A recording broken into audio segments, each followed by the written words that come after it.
Warp drive active.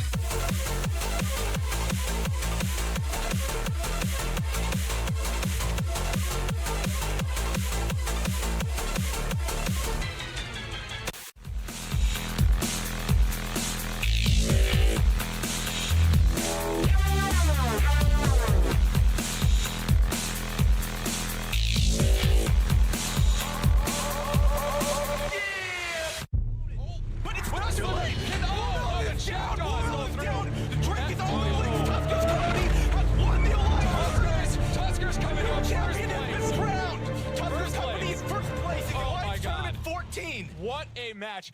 CCP Rise, who do you like in this? I mean, I have to choose Exodus every time.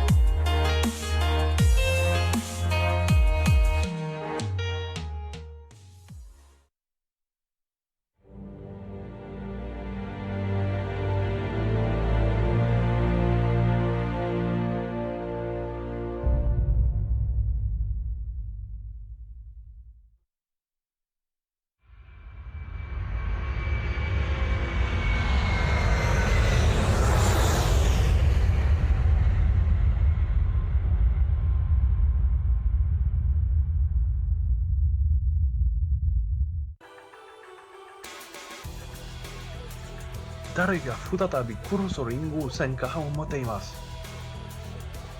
私は芸の人々を嫌いではありません。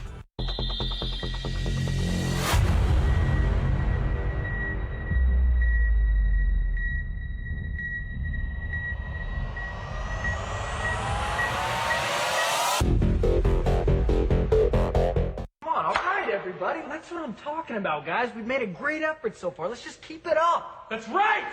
We can't have anyone freak out there, okay? We've got to keep our composure. We've come too far. There's too much to lose. It's not just keep.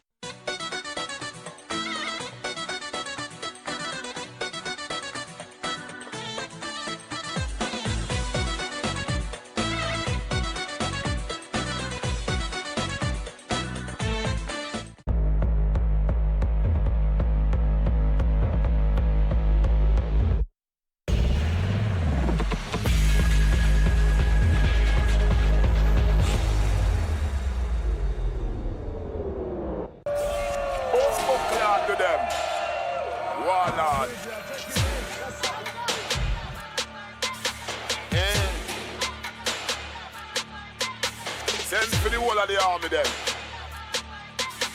Genocide we are dealing with you now. Yo! Me ready up, me gun like a terrorist network. In a boy face, we gon' make this head first. And if a violation, you a go dead first. As we step in on the blood black face, and pick up microphone, boy you have to get murk. Turn a boy white shirt in a red shirt. Me not take talk, me gon' make the lead burst. In a mission, you collide, head first, I'll face first. In a war, me a win and me place first. Yeah, that mean me a the stronger one. Me trade me whole gun for a longer one. And me love to go round and kill some boy. That's when me get me drive and hunger from. Like tire boy face get puncture man. Me a work on man, but me gun no jam. Me no busy spill on talk. Me kill off your crew them to blood clot. The street gon' party shot when they come past. Certain boy you got him up in a blood spot. Yo, me no busy spill on talk. Me kill off your crew them to blood clot. The street gon' party shot when they come past. Certain boy you got him up in a blood spot. My war is a mad thing. Kill a sound boy like it's a planting. And I will blink through night outside. The yard for the kill fam. I was out camping.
Warp drive active.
Whoa, what's over What are we all looking at? Nice. What are you laughing at? Whoa, what's over here? Oh my gosh.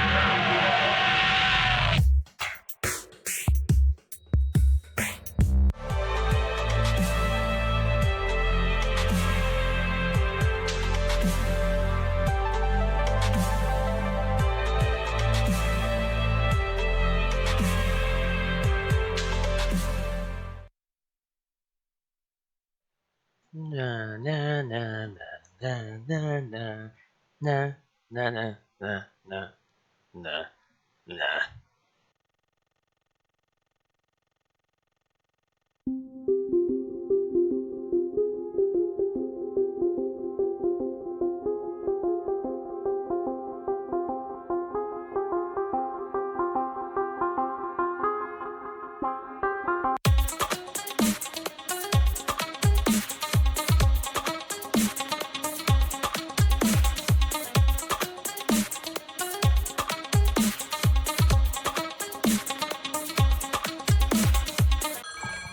Made me drop my fucking biscuit in my tea. I hate you.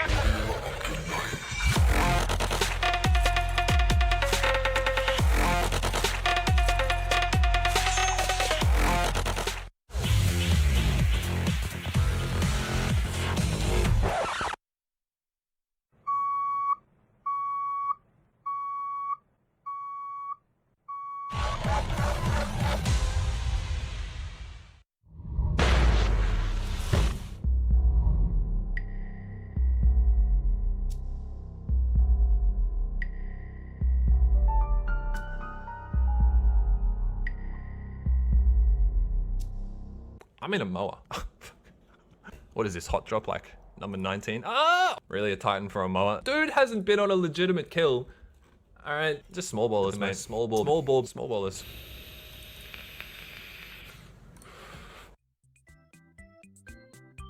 They're not diving? Why'd They're you not, jump? they're not diving. They're not diving. Shit. Are they jumping? Okay, well. They jump. They jump up. What the?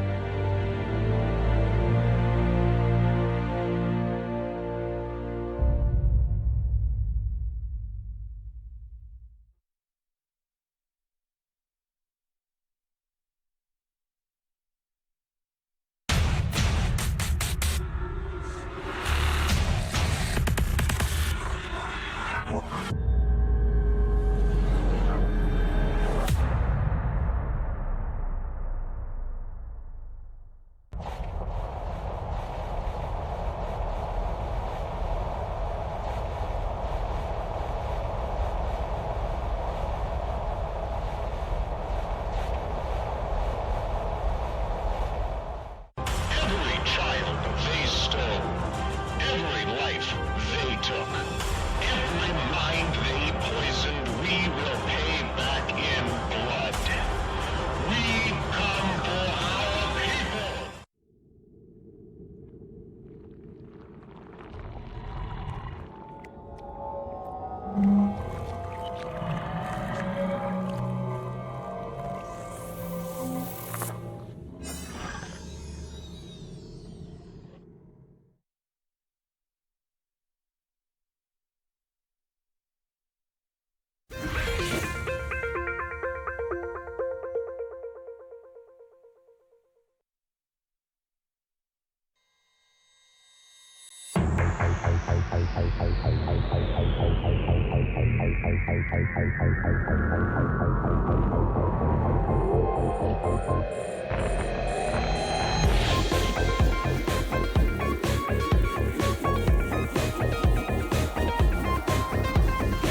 Hello, everyone. And welcome to the 07 show.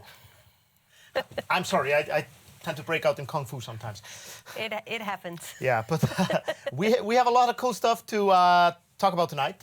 We are going to talk about the Blood Raider shipyards. Yes, we have interviews with both developers and players that have been involved in both in the recent Blood Raider Sotillo spawning events and what's been happening and all the drama that's around all of that.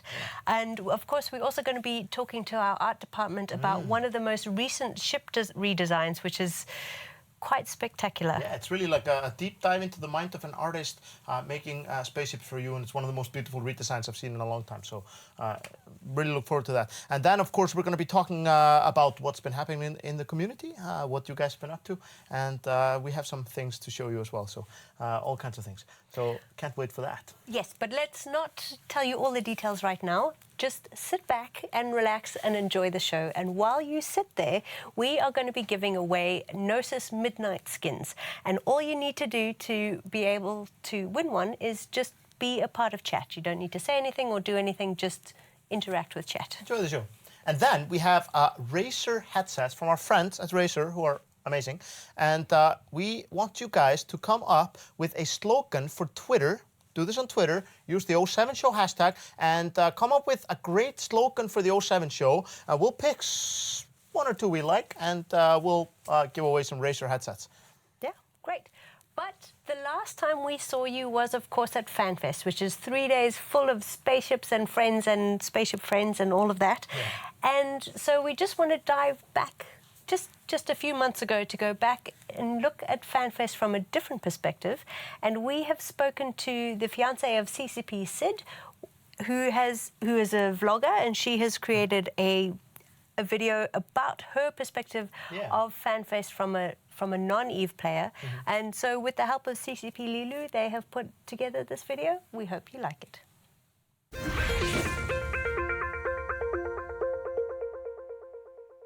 Hey guys, I'm Sonia and I am not a gamer. I don't really know what EVE Online is, and I've actually never played an online game before. But in saying that, I have been to FanFest twice now. Last year I vlogged showing my side of it, and CCP picked up on this. You see, there's parts of it that I love and find really interesting, so they've asked me to share some of that with you. So let's get into it. FanFest is held in Harpa, which is one of my favourite buildings here in Reykjavik. Even though I'm not a gamer, I can still appreciate the games. The designs and the graphics, stories and battles.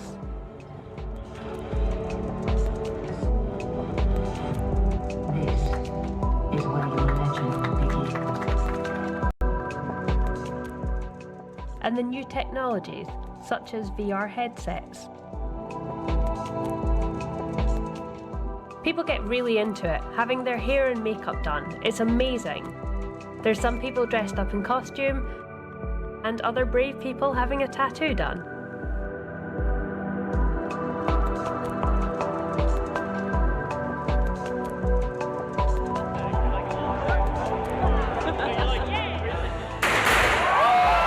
It's a unique social event where players from all over the world gather. We have now joined in with the pub crawl. Even though in the game they battle and sometimes blow each other up, at FanFest they're friends.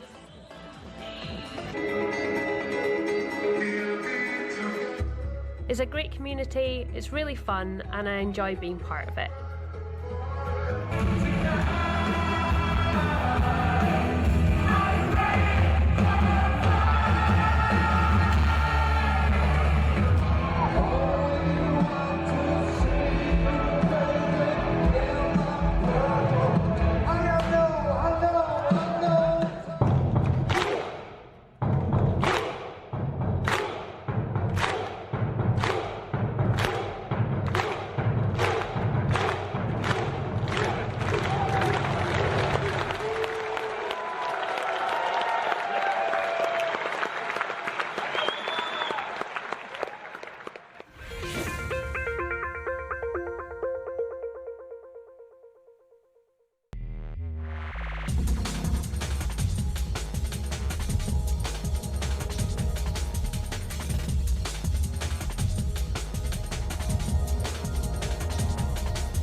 The capacitor is empty.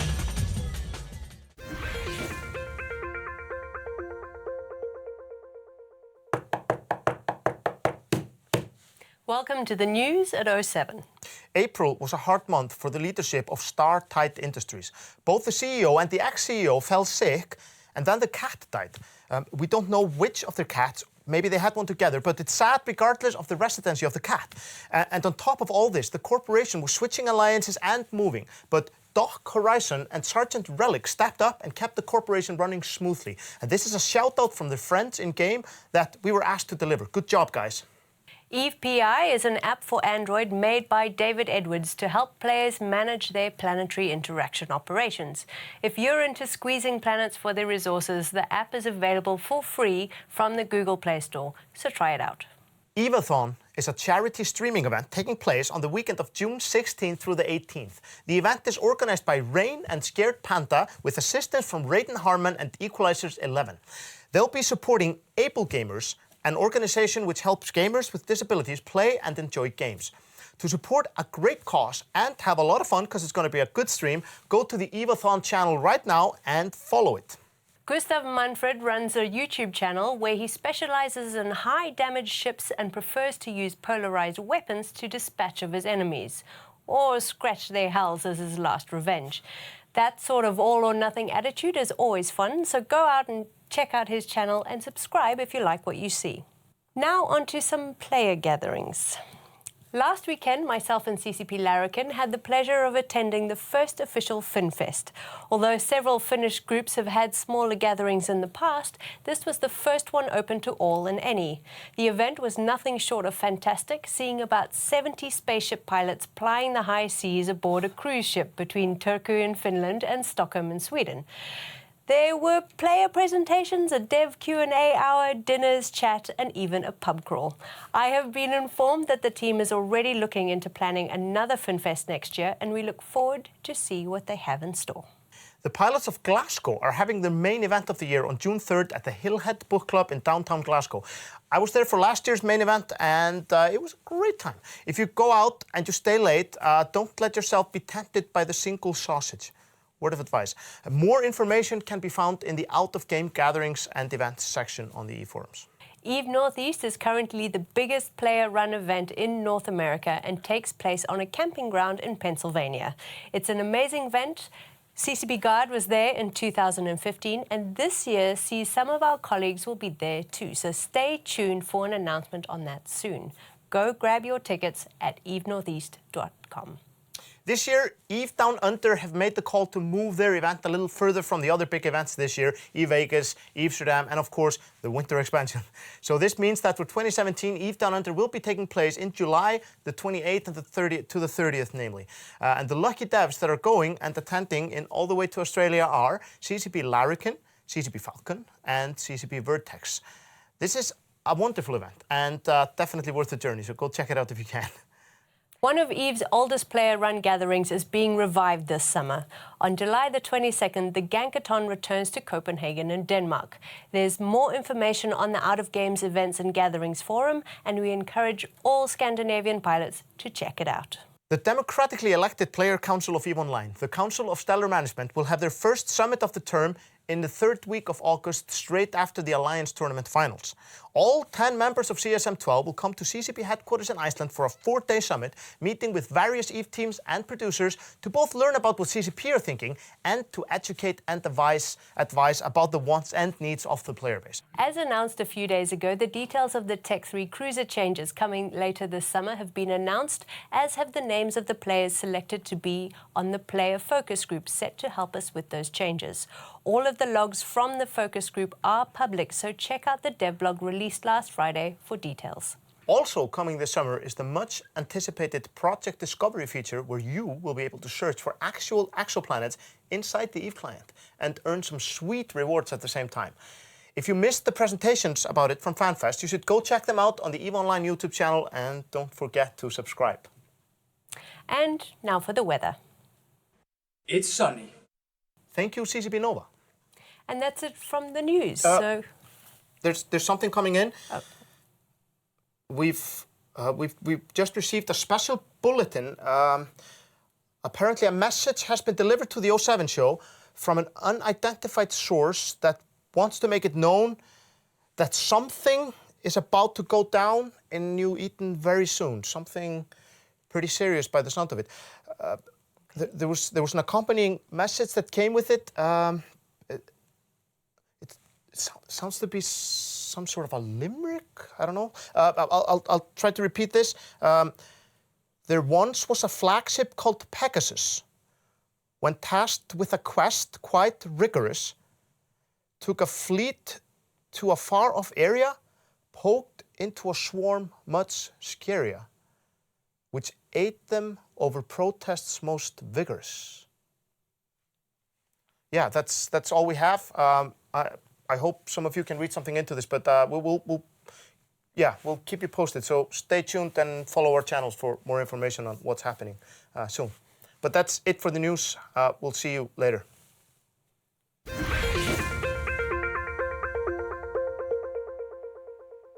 Hi and welcome back to the studio. As we were just saying, I have recently been at a player gathering, FinFest, and there I met a very interesting player called Saberpilot, who was trying to decide whether or not he should go to EVE Vegas. And so, of course, I could tell him about the Marshall, the Concorde destroyer that all of the Vegas attendees will get, and also the fact that anybody who's anybody, like your good self and my good self, will be there. But I believe you're probably in a better position to explain why Vegas is so much better, because you've just come back from there. Yes, I actually just came from Las Vegas, and I went on a trip with CCP Curtis and CCP Ruffage, who are event managers here at CCP, and we went there to kind of scope out the possibilities for EVE Vegas that is taking place in October 6th to the 8th. Tickets are on sale at vegas.eveonline.com. And what we learned on this trip was a lot, actually. We went to see a bunch of nightclubs for the party on Saturday, the main party, to scope out the best options for you guys. We want to see a lot of restaurant managers and salespeople from the hotel to organize all sorts of details for like how we can use the venue and all that stuff. So all this is like the hotel that we're staying at is nailed down. It's the Link Hotel and Casino, very nicely located on the Strip in Las Vegas. Best location I've probably seen there. It's just very nice, and I really like the hotel. The conference area is very cool, nice. Everything is like refurnished and just very sleek and awesome.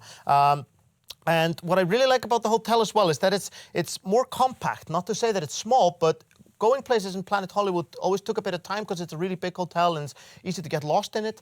There, you can kind of like in the Link, you can kind of just walk out of your room, go downstairs, and you can walk right to the bars and restaurants that are on the first floor or out to the street where there's like a whole street owned by the hotel that is like has like outside seating for nice restaurants and bars. You can sit there in spacious areas in the sun having beers with your friends. And it's there will be sun at that time of year. Absolutely. I mean, and also it's Vegas. Beautiful it's always in October. summer, yeah. All the locals told us it's the best time of year because they don't go out in the summertime much. It's nice in October.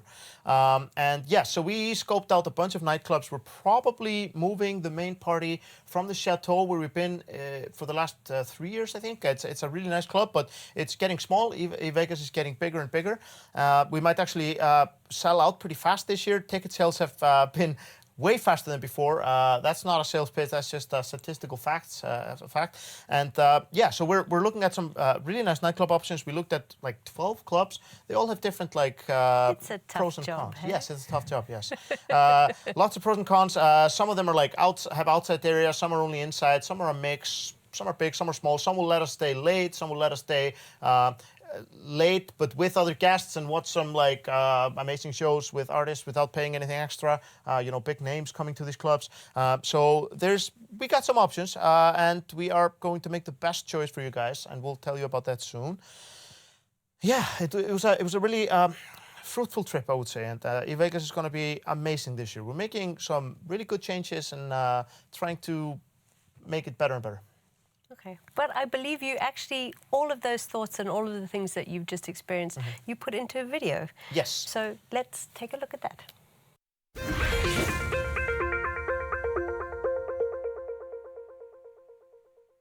To scout locations and opportunities for you guys for EVE Vegas 2017. It's going to be bigger and better than ever, and we have to make sure it's absolutely perfect for you guys. I'm trying to convince my dog to let me go. Tina, can I Can I pull?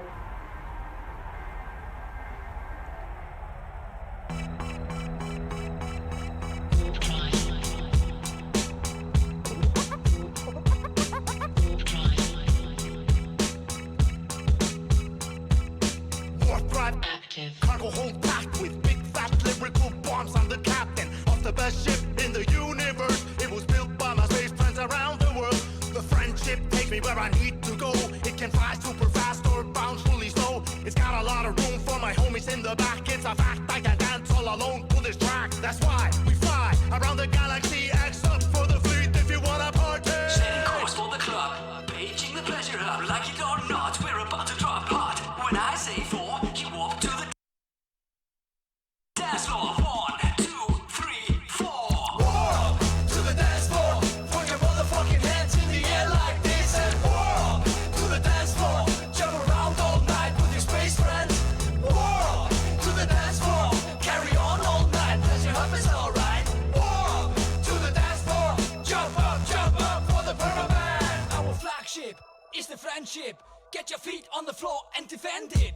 Show up, gun cock, target lock, take the shot. Never hesitate, never give a second thought. Strip up, capsule here comes clear, no fear. Come grab a beer, all your best friends are here. Even that alpha clone that quit last year. Good lord, we don't know where we go after show. Stick with the fleet, go with the flow. Try to keep up to the best of your ability until we all come. This is CCP Guard reporting in from the link in Las Vegas, and I'll see you in October. Motherfucking hands in the air like this and walk to the dance floor.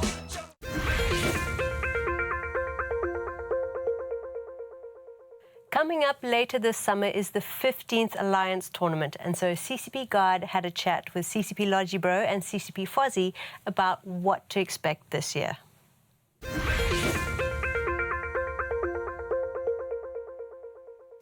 Now we're going to talk about the Alliance Tournament. And with me, I have two guys who are essential in making that happen. Welcome, CCP Logibro and CCP Fozzie. Yeah, thanks. Glad to be here. Good to be here. So, if we start with just explaining, like, what are your roles on the tournament specifically? So my role in the tournament is I'm the tournament director. I'm essentially the overlord, and I organize most of the things. Like in the lead up to the tournament, I will be taking sign-ups, I will be running Thunderdome, which is where our teams will be practicing, and I will be overall responsible for how the tournament operates and how all the various pieces work together. So the broadcast and the tournament itself. Okay. Yeah, and I help write the rules every year. I'm one of our referees and also one of our commentators for the broadcast. Okay. And and for people who may be new to EVE and are not familiar with the Alliance Tournament, real quickly, what is the Alliance Tournament? So the Alliance Tournament is essentially the ultimate organized PvP event that we have each year. And where organized PvP is different in that we have... In TQ, we generally have a lot of people PvPing all over the place. Organized PvP is much more structured with a particular set of rules, like you can bring these ships, you can bring up to this many of it, you can use these particular items, and you have essentially a pitched match against another team. So another way in which the Alliance Tournament varies from other sorts of organized PvP that we have throughout the year from community groups, for instance, such as EVE-NT, is that it's run on Tranquility. So all of the ships that people are fielding and blowing up and all of those rounds of ammo, that's stuff that people have had to earn themselves. So the risk is real. Oh, the risk is very real. These teams generally have whole alliances behind them supporting them. Yeah. So this year's tournament takes place when? So the tournament itself starts on July 29, with the grand finals happening on August 20. It'll be running through the weekends all the way through there. However, this year we have added a set of feeder rounds for the main tournament itself. Teams will be competing on the 10th and 11th of June to get into the actual tournament. Okay, so plenty of summer entertainment coming up, and we might see some new heroes coming out of the feeder tournament. Of course, definitely some new blood there looking to make their mark in tournament history. Yeah. So the rules of the tournament are, designed to shape how the matches get fought and also how players behave, and they change every year. I mean, what's new this year? What makes the tournament this year special? So every year we make a lot of changes to the point values of different ships, which determine what ships people can bring and how many of them and the different distributions of ships on the teams. This year we've taken some of the ships that were very popular in previous years, like battleships and faction battleships, logistic ships, and made them more expensive, while making some other ships like recon ships, Tech 1 battle cruisers, Tech 1 combat cruisers cheaper. We think that's going to have a pretty big effect on what types of comps people bring out. This year is also sponsored by the Serpentis Corporation, which means that the Vindicator, the Vigilant, and the Daredevil, the Serpentis faction ships, are all cheaper, so we're going to see a lot of them. Okay, that's pretty exciting. Those are amazing ships. I'm a big fan. So. Yeah. We've also got changes to what modules people are allowed to bring. For instance, you can now use Tech 2 combat drones again, the mobile combat drones, not the sentries. And in the last 2 weekends, each team's going to have 3 bands in each match instead of the normal 2. Okay. That's that change in particular I'm looking forward to seeing the results of. That's a big change from the tournament meta in the past. Yeah. Because we've got some big changes on TQ to Tech 3 ships coming up, we've actually decided not to allow Tech 3 ships to fit remote logistics modules in this tournament, because we're going to be making those significantly more powerful, and we need some time to see how that shakes out before we throw them into a tournament environment. But because we've banned that, we are now once again re-allowing you to fit 1 capacitor transmitter per ship. Okay, so people will be able to open up some new tactics in that direction. Yeah, that's a big change too. So when you're making these changes to the rules and the rule set of the tournament, what is the purpose? Are you reacting to specific tactics or comps in the game that people can bring, or what is it? In general, we're trying to make sure that the tactics people use from every year to year changes. We get some good variety, both for the viewers and for the people determining what to bring for each team. We want to make sure that the actual meta doesn't get too stale, that people always have a new challenge, a new puzzle to solve. Because EVE players are pretty good at min-maxing the current situation. I like it. Throwing wrenches into things. That's how you do it. So every year has amazing prizes. Tell us about this year's unique prizes. Yeah, so every year we introduce a set of special edition faction ships for the tournament prizes. These go to the top teams. This year they're sponsored by the Serpentis Corporation. So these are extremely powerful faction Tech 2 ships. The Victor, which is a faction recon ship, it's the first ship in EVE to have both a web strength and web range bonus on the same ship. And the Virtuoso, which is a special Serpentis faction version of a stealth bomber. It's got all the functionalities of a stealth bomber and all the functionalities of a combat faction frigate all combined into one. These are very, very valuable ships because they're extremely rare. Only 50 of each will ever exist. Yeah, so even if they are extremely overpowered, there's a crazy risk versus reward thing when bringing them out to fight. So, yes, indeed. If you want to use those bonuses.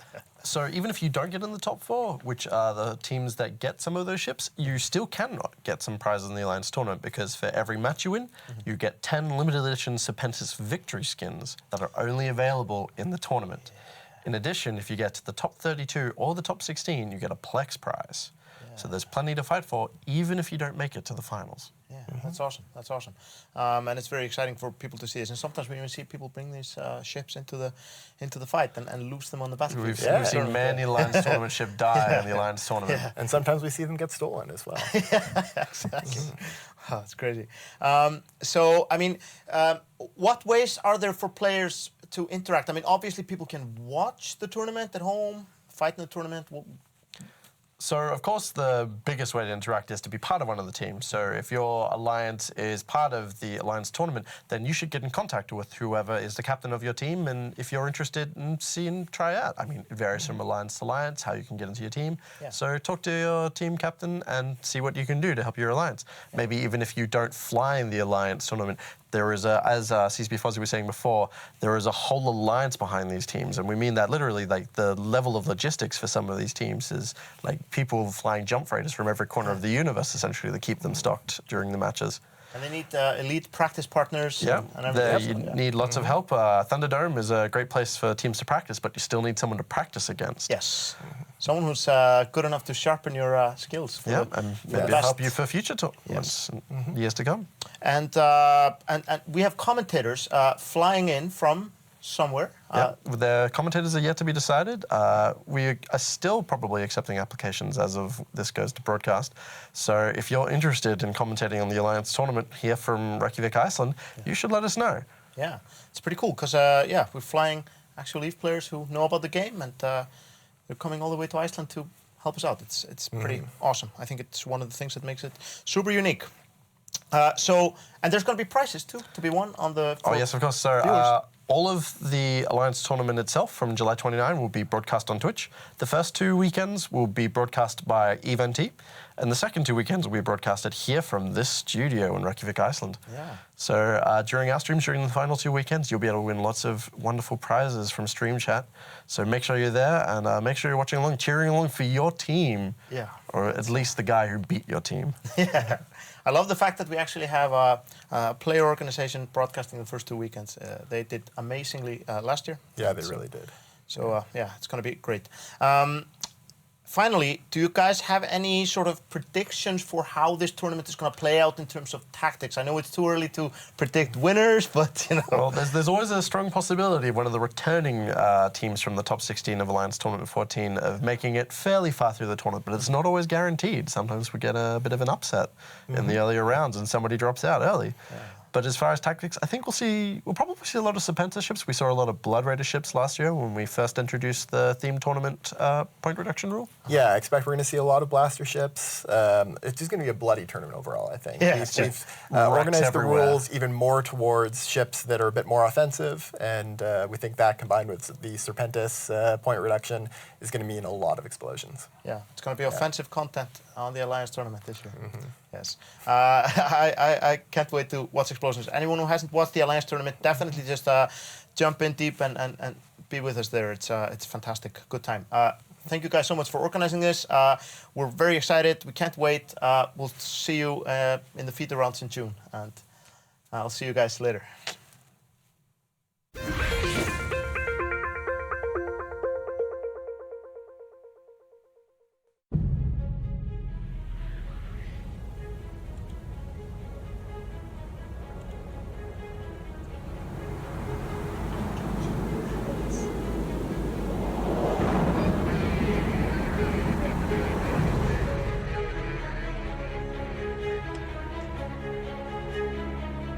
Base, this is Thrice checking in. Cashin 170717 is good. Moving on.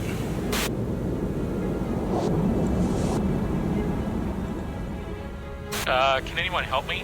I'm currently stranded in J115026. Normally I just self-destruct, but I installed these implants the other day and I don't want to lose this clone if I can help it. This is Eve Scout Rescue. We read you. Sit tight. Let me see what I've got that might help. Ah, that'd be great. Thanks.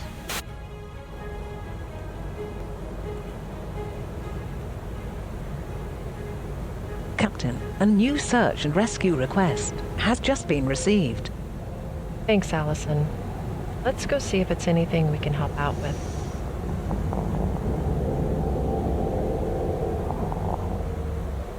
There is an active rescue request in this system.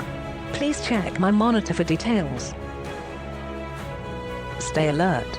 There have been several ships destroyed in this system within the past hour. Got it. Stranded vessel, this is Jack from Eve Scout Rescue. I'm in your system and I'll have an exit for you shortly. Okay, wow, that was fast. You're a lifesaver.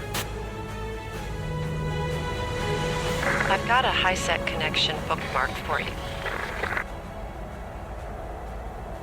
I got it. Warping. I'm out to HiSec. Thank you. Oh, so glad to be of service. Fly safe.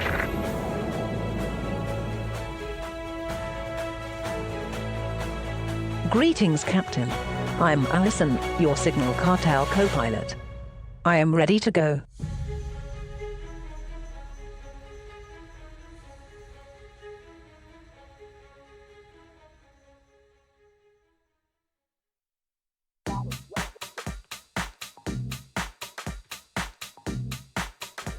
EVE Dublin returns this October 20th and 21st.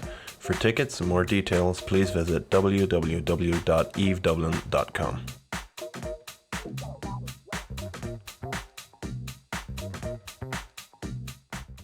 Around the clock, Around the Cluster.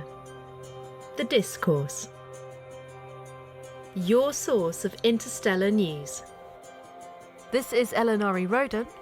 And Cerulean Voth. Stories. War was formally declared on the 28th of December by Test Commander Pro-God Legend. And interviews. And as exits for the defenders were closed off, F4R2 became a charnel house. Only on ARC Studio.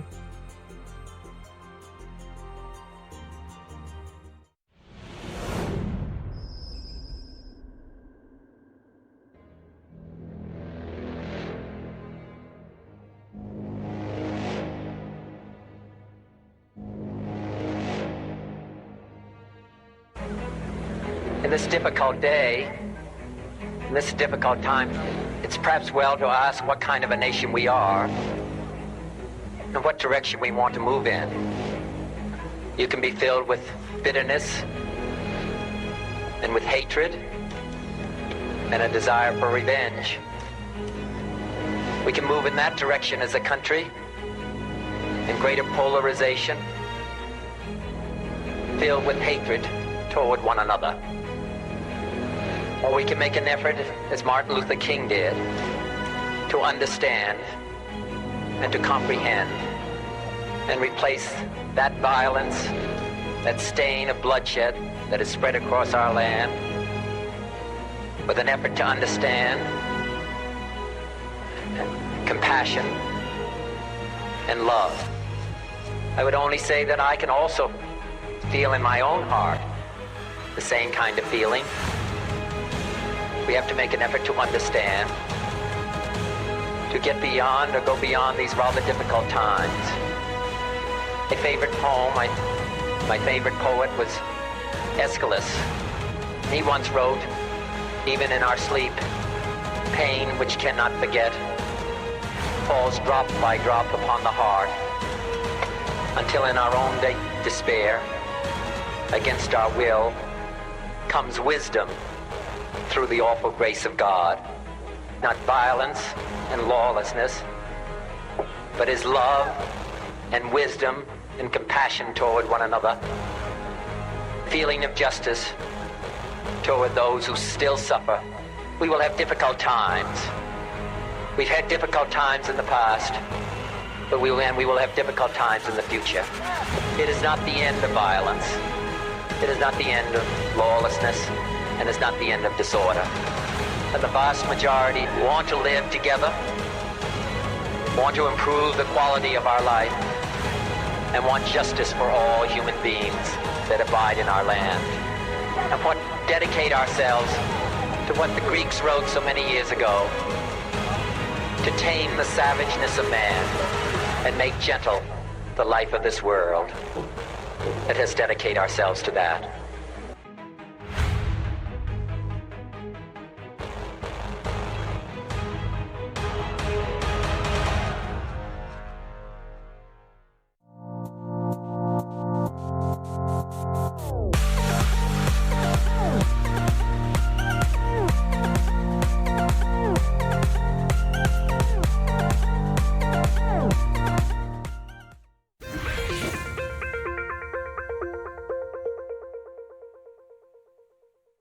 Hi and welcome to the studio. I'm CCP Mimic and we are going to be speaking to the developers who've just brought you the Blood Raider shipyards. And they are, of course, Team Phenomenon. So welcome CCP Your Mama and CCP Larrikin. G'day. Thank you. It's very nice to have you in the studio. And for those who don't necessarily follow too closely about what each of the teams at CCP does, tell us a little bit about you guys and what you do. Well, Team Phenomenon, we're a tools team, and the tools we create are the AI and different sort of structures and ways of deploying that AI into the game. So the artificial intelligence that controls the NPCs that you fly at the Blood Raider shipyard, and the mining operations are things that we've done, as well as spawning, like the shipyard itself and how you find it, and the gameplay surrounding that. Okay, so what goes into deciding how an NPC will think, seeing as that's basically what you guys are doing, making its behavior and its behavior trees, I believe. So it's basically mostly just up to the game designer today. Basically, we just build small components for him to use or for anyone to use, and then it's basically just puzzling things together. It's like we create like a tree structure, and he can just basically just drag components here and there and just like decide after this or before this or under these conditions I want this to happen. So basically, it's just for any other team, any other individual to decide like what he wants to do with the tools that we created. Okay, and as we saw quite a lot first on CC, and especially when the players first found the shipyard where they were testing it and seeing how it happened, a lot of the NPCs seem to group into specific configurations, and I take it that's all part of the behavior, or did something else happen there that was unexpected? There have been some unexpected things, so it's a little bit hard for us to test everything when it's just like us as a team. It's like we don't know exactly what the player's going to be doing, how many players are going to be bringing, and etc. And sometimes they'll also just get into this weird state where they don't know what to do, and etc. But we've been tackling most of these things right now, and it's looking very, very good at the moment, and especially for our next patch. So the AI for the feature as it stands at the moment, it kind of organize themselves into three different groups, three different fleets. Actually, we often refer to them as fleets. There's a sort of a short-range, fast signature tanking fleet. There's a long-range fleet that sits way out and will shoot in, and then there's also a capital fleet. And we've developed different sort of rules for how those guys should act and move around the battlefield, which is exactly what you talked about before, which is the behavior tree system.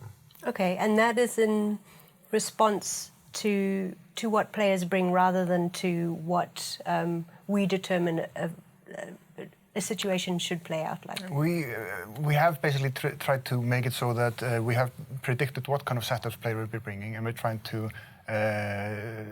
not only counter them, just bring something that is going to be enjoyable, and to counter them as well a little bit. We haven't figured out everything, like for example the thing that the players use to take down the first structure. We knew about the possibility of it, but we didn't go far enough to try to figure out like a counter for it, or we didn't like take it seriously enough. So okay, well, on that note, I'm going to break into this interview for now, because we actually had a conversation with the fleet commander of the frigate fleet. So we are going to cut across to that and hear what they had to say, and we'll be back with these guys in just a bit.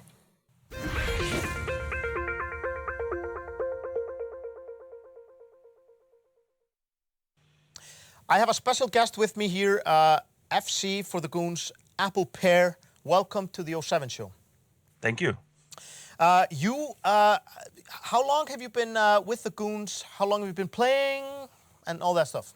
Today, while we're recording this, is the day that I play exactly 3 years. Oh, nice. And with GSF, I'm now for just over 2 years. Okay. Have you been fleet commanding for a long time, or?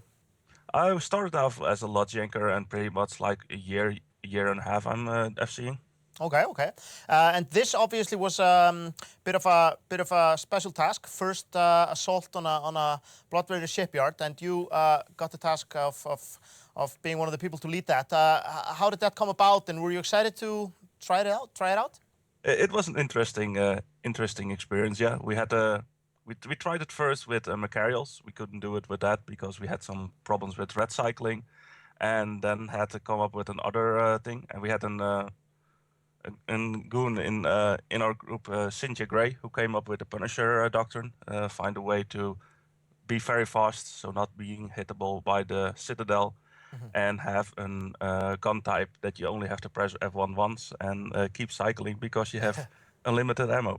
Yeah, exactly. So, like, I mean, kind of, what was the core reason for like switching from like heavy hitting ships? Then, I mean, was it were the NPCs tougher than you thought, or? Now, we knew they were pretty tough, but the big problem we had at the end, we got some losses. We lost, I think, 20 billion on the first try with Macarials. Okay. But in the end, we couldn't keep damage on it because problem with the guns, the red cycle bug. I believe they are working on that now. But it was one of the problems we had with that. So we had to find a doctrine that could keep shooting, and we didn't have to reshoot recycle guns all the time, and also was less harder to hit. A Macario costs around 500 million, and Punisher around 1 million. So that's I think we lost less in Punishers than one Macario in the whole thing. So that's also a cost aspect. Yeah, it's so, very clever flying. Yeah, so the person came up with the idea. Jay Masius took it out for the reinforcement. He also took the Punisher fleet out for the kill.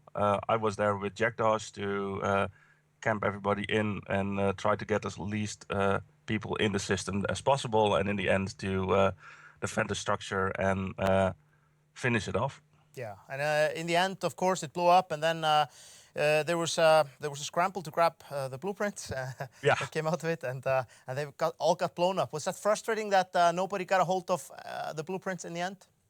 No, it's better than nobody has it than somebody else than us has it. So that was if we didn't get it, then it's better that nobody has it. Yeah, I think that's a bit of a relief for everybody who was there, at least. Yeah. So in terms of I mean, how did you like the new feature, and is there anything you'd like to relate to our developers on what they should change or what should be done in the future? I like the feature. And people were a lot of complaining on Reddit, etc. about it's only a T1 fleet, but we had 600 people in the system to deal with it. So you can say this is endgame PV. You can say you have to bring the blingiest ships there is, but you can also bring a shitload of people to deal with it. So that's the thing that works, and we are probably going to reiterate on that. I like it. It's something different. We have to see if it keeps being interesting after a while. And how it goes, and if it's if the loot is a bit better scoopable. I have seen some ideas for that to make that a bit more challenging for everybody, that not somebody who's sitting on an interceptor on a purge can warp in and just steal it from you. Okay, yeah, that's interesting. And this is funny because it reminds me of one of the first times I became aware of the goons was back in the days when we're plopping mission runners with little rookie frigates. So this is a bit of a going back to the old days. I think it's cool to see. Yeah, people were complaining that we didn't do it with Rifters. Yeah, but thanks for coming on. Good luck out in space, and I'll see you back on the 07 show. See you later. Thank you very much.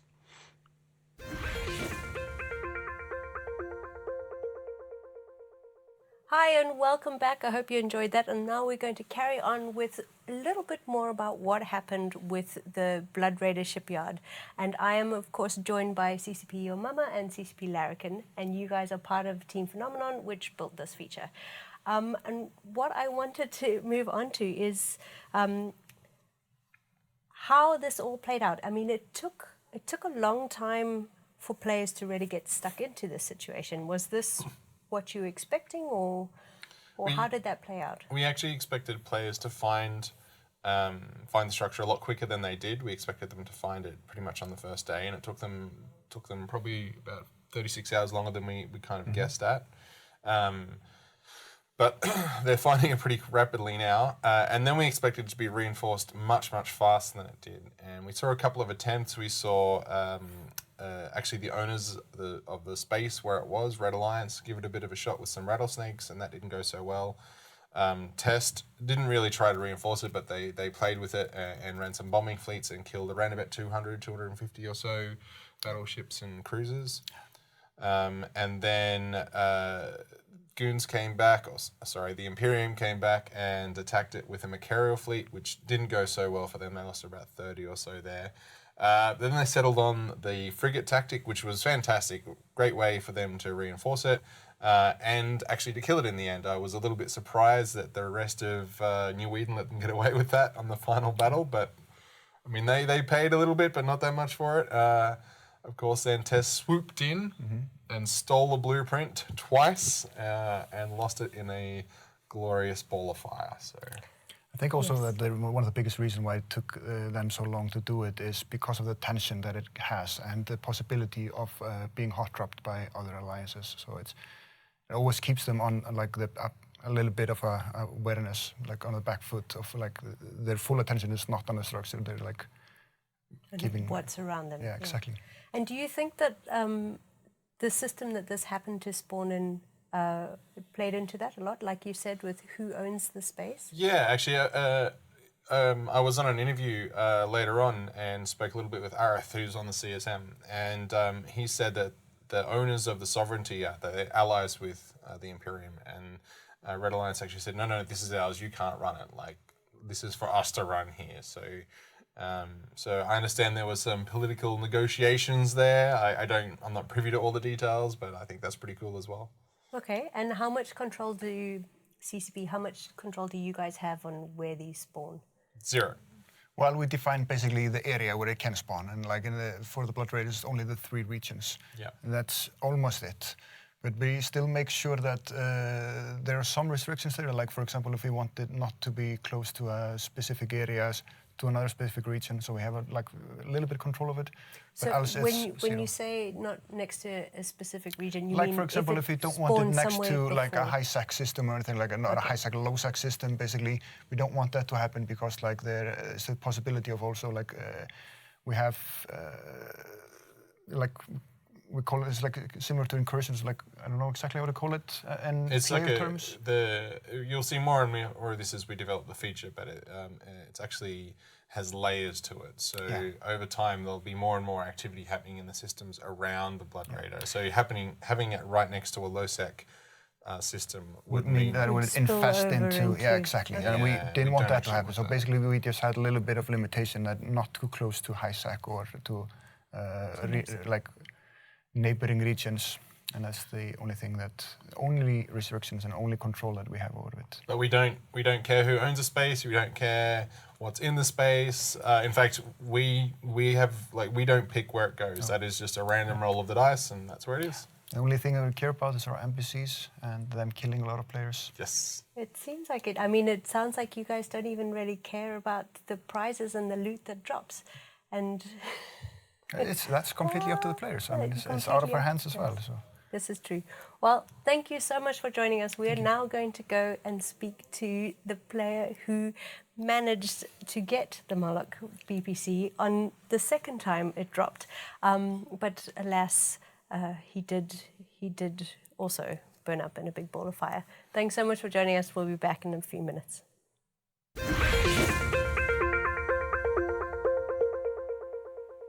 Welcome to the 07 show, Hudders. How are you doing? I'm doing pretty well. How about yourself? I'm doing pretty great. You made history a few days back. You were involved in one of the most expensive losses in recent history. How are you doing about that?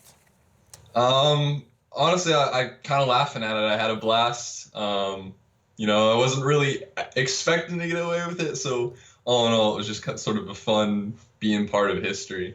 Yeah, for people that don't know, you lost the very first Moloch blueprint that you had in your cargo hold very briefly. How long did you have it before you got blown up? It was not long at all. I would say absolutely less than 10 seconds. Lucky if it was a little over 5. It was very fast. Okay, so you had a brief encounter with being the 1%. That's more than most people get. So. It's true. I lost it faster than most too, I think. Yeah. So tell me a little bit about, like, this happened during the fight for the first Blood Raider shipyard. Tell me a little bit about, like, what led to that moment. Like, how did you get involved and what was happening? So I'd actually just joined Test, came over, one of the FCs in Test decided that we were going to take some interceptors, just go mess with goons, see if we could ruin their plans, try to steal it. We didn't really expect to actually get away with it. We took probably like 40, 50 claws over, and we were just warping into their giant Punisher ball that was all over the Sodio. And we would just frag a few, warp out, do it again over and over. Goons formed up their own claw fleet. We duked it out a little bit, called for reinforcements. Eventually, Sodio was just about to blow up. He had us separate into 2 groups. First group was going to go in because we weren't sure how the BPC was going to drop, whether it was going to come straight from the Sodio wreck or if there was going to be a can. Yeah. So first group warped in right before. Second group was going to warp in after looking for a can. I was part of the second group. So I ended up warping in to a guy at about 20, landed me dead center on the Sodio, thinking if it was a can, that's where it'd be.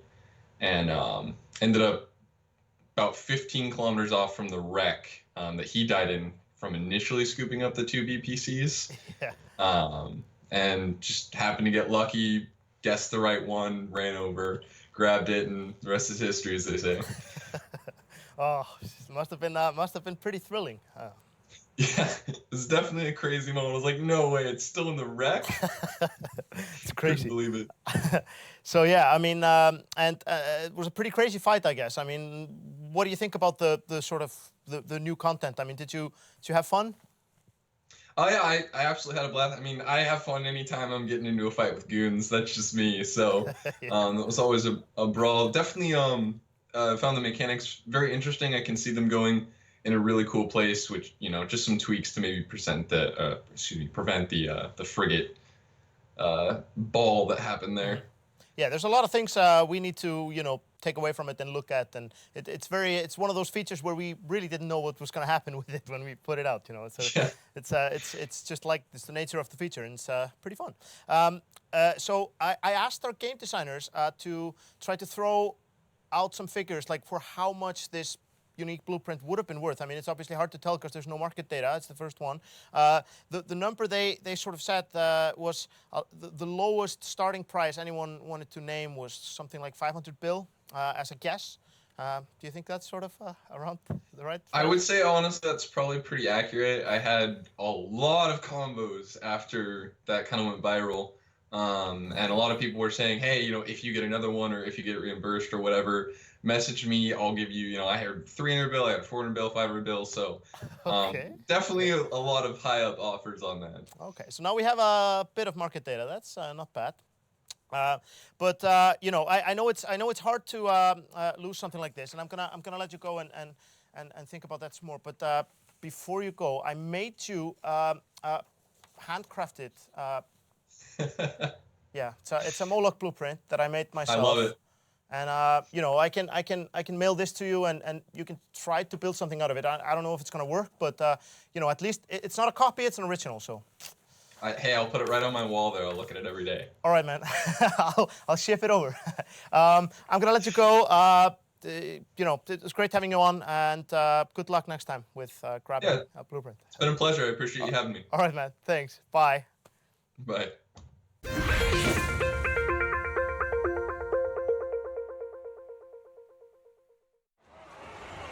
He tried to tell me about this thing he's working on, this... The Mentaculus.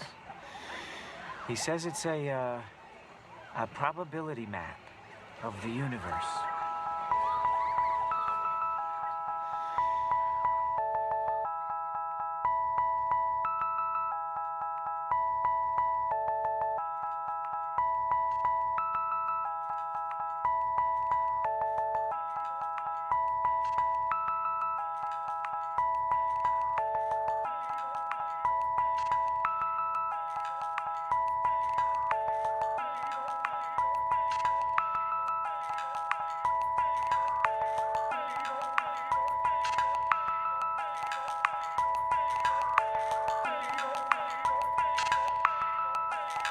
Working on the Mentaculus.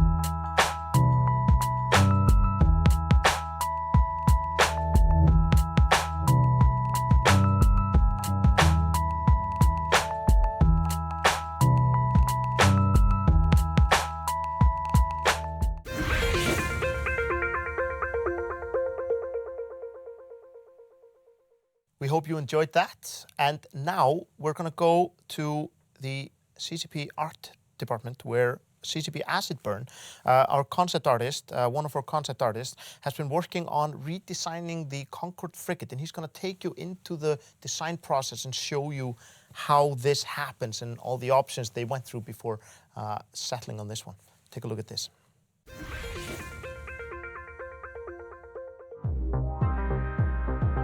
in the redesign of the Concorde ships, came to me to do the frigate, and when doing this, much like with the Cormorant, just wanted to make sure original things were kept, but also that we moved in a new direction with it. And we had like some pretty strong art direction as well. The new direction wanted Concorde to be smooth and sleek, kind of like iPod and Apple product kind of casing.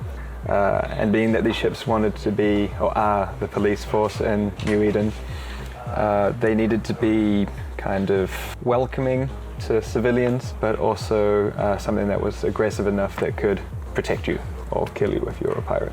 Jumping straight into it, I did a bunch of quick sketches in 3D Coat, just trying to find a shape. We knew that we wanted to keep the kind of Y shape that the Concorde Pacifier old model had, with a more symmetrical Y shape with that. And I guess a lot of people ask, like, why is everything getting more symmetrical? The answer there is that we can fit more texture space on something that is symmetrical, because you only have to have half of it and then just duplicate it to the other side. Straight away we thought we'd like the Y shape, but let's keep that and take it in a newer direction. Combining these shapes went onto the first pass. We just needed to remind ourselves that the new art direction for Concorde was going to be smooth and sleek, one-piece casing. So I started doing more and more of these. We explored big things like massive wings and maybe even inverting the Y. We wanted to try different things out. CCP Salvo made this thing here, which was his quick little mock-up of how he would like to see the Y shape. Combining that with one of my more successful concepts, I started doing these 4 here. We really explored a lot of these possibilities, but it's here that we started really figuring out what we want to do with this ship. We also realized we wanted to keep the top half very empty and smooth so that we could have potential for skins in the future. It was here we finally got to our kind of direction. This was one of the first ones where we started saying, okay, yeah, that's our ship. And I think it was at this point we handed it off to Casper to start modeling. The design did change after the 3D model came back quite a little bit. But yeah, this was the first kind of screenshot back from the modeling. And it was already, the curve was maybe a bit too passive. Taking this image, I did this paint over to try and bring back something that was there in the thumbnail. We started exploring these kind of back areas here, extending the wings out a little bit more, and also how this bottom fin would connect to the main body of the ship. And so sending that back and forth, these types of quick iterations between myself and Casper, we managed to move it along quite fast. And he would send back other things like this, so he would get this far in the modeling process and want to know what was going to fill in all of this area. We'd do little paint overs like this. Again, nothing fancy, just enough to kind of show some movement here in the back pieces. Here is another kind of point where Casper had gotten this far in the modeling process, wanted to know what we're going to do with this underbit, this underbelly, how we're going to fit it. So one thing we were thinking about when we were making the ship is definitely the functionality of different parts. And so even with the first concept, we had this kind of undercarriage bit here, and Casper thought, like, how about if we made that a mobile prison unit cargo storage area for all of the narcotics and confiscated items. Yeah, if you're looking at that part of the ship and always wondering what it is, like it's kind of the original idea there. And we ended up putting like police lights on the top of the ship and things like that. We also had like red lights. These lights are going to be what they're using for scanning. That was the final kind of part there, and then the rest kind of just went into the modeling stage, and then from there on it was modeling and texturing that brought the Concorde Pacifier frigate to its completion.